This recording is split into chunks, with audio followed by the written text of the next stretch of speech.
इकडे रात्रीचं वाजले 7:30. सकारामाला तुकाराम बम बसला गाडीवर. बायका पाठीपासून बारीक पोरे धरतात तसं हेल्मेट धरायला ठेवलं वाटतं. इकडे गालन बघा असती मोडशील मान.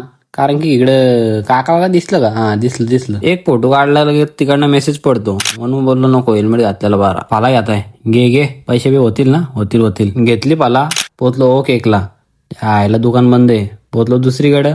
गेलो पेस्ट्री घ्यायला. पेस्ट्री घ्यायची होती रात्रीच्या बरी आपली खाला. सकाराम पेस्ट्री घ्यायचा जसं तुकाराम आरशात बघा होता.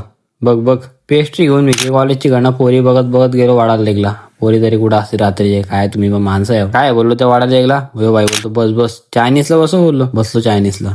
इकडे चिल्ली आले खाल्ली. इंजिनियर बघताय टेम्पो चालू करताय कर भाई सगळा करतो. टेम्पो चालू करतो बैलगाडी घोलतो पण टेम्पो काय चालू झाला नाही. मारला टाका. टेम्पो चालू झाला तो बाई काच पुसताय पुस याला वाटलं इमानच चालू केलं यांनी. या आले इकडे बाता ढोकत राहिला आम्हाला. असलाय बघा कसा पायलट आहे काय. या बाईने ना खुर्च्या उचलून दिले दोघांना. बाबा बोलो डेंजर आहे तुम्ही. या आयला पुढे जायचं नाही तर ठेवल्या खाली भांगार सर. खुर्च्या नेल्या टेबल पण नेलं. हे बाई एकटा टेबल टाकताय टाक. आता सगळा विषय काय तुम्हाला 2-3 दिवसात समजेल. तो ब्लॉग वेगळा येईल त्या डे रेडी राहा.